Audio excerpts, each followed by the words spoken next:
All right, this is the last video tutorial of Lab 5, and in this tutorial I'm going to show you how to find a fading supernova in a supernova dataset. I'm going to share my screen.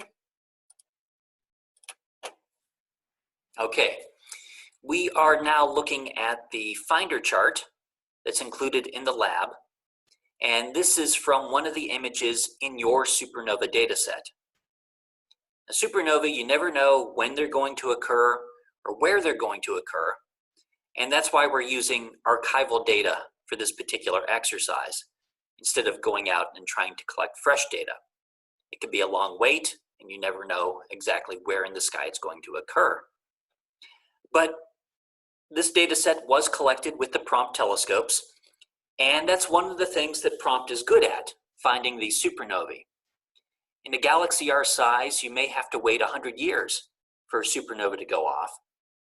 But what the Prompt telescopes do is they image hundreds of galaxies every night.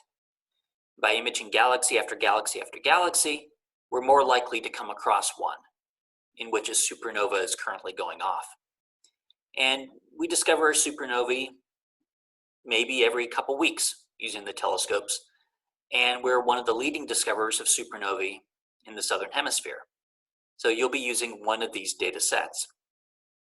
Now in the finder chart, you can see the galaxy, and you can see which star we've marked to be the reference star.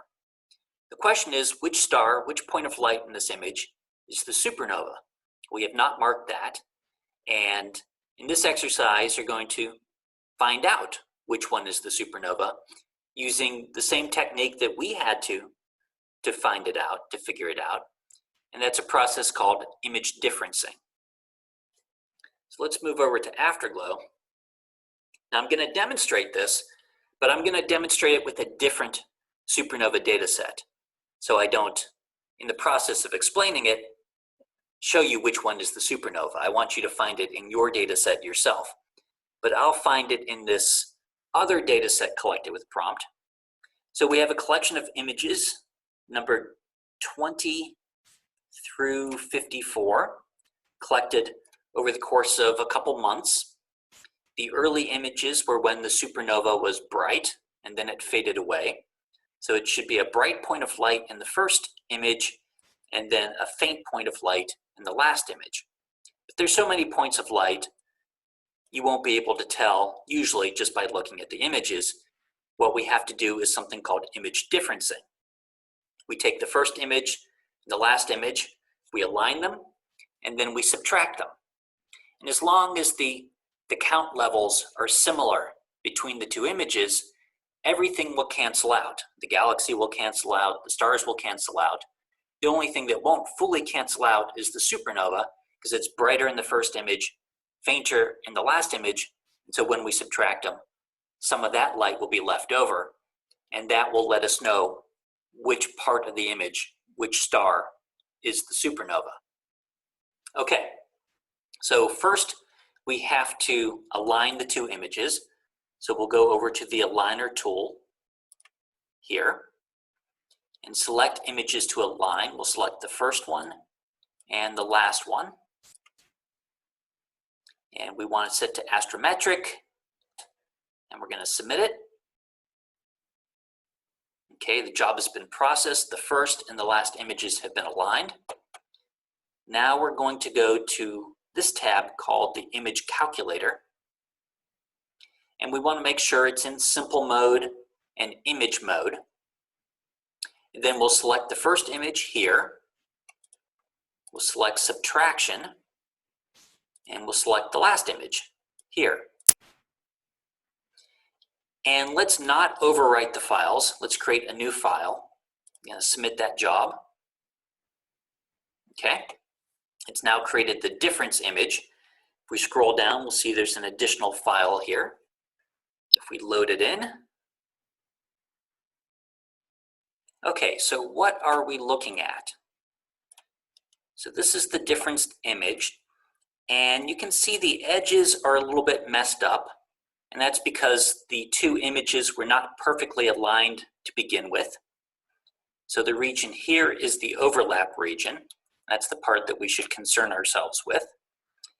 If we look in here, it's mostly canceled out. The galaxy is gone. Most of the stars are gone, but there are still a few points of light. Some of the stars didn't cancel out perfectly. If I zoom in here, you can see there's a star and then a subtraction, but the alignment wasn't quite perfect, or the star was blurrier in one image than the other, so it didn't cancel out perfectly. But that's clearly not the supernova. And then we also have individual pixels. That's too small to be a star. That could be a cosmic ray hit on the CCD detector, or just a bad pixel in the detector. We're looking for something broader. It's not a single pixel, not an incomplete cancellation. So that right there is our supernova. And we're going to use this in the difference image to find it in the original image. So to do that, we need to view both images at the same time and synchronize them. So first, let's make sure the difference image stays open. We can right-click on the tab and select Keep Open, or we can double-click when we load it. Now let's load the original image, the first one in our data set. You can single or double-click on it, and it will load in a separate tab. And let's split the screen down. So we have the original image down here in the bottom. We have the difference image up here in the top. And then we'll go over to the gear symbol and we'll sync the orientations. You see these two images are synced, they move together. And we can use what we found in the difference image to identify it in the first image in our data set. So this right here is the supernova. Let's go over to the marker tool. Let's turn centroid clicks on.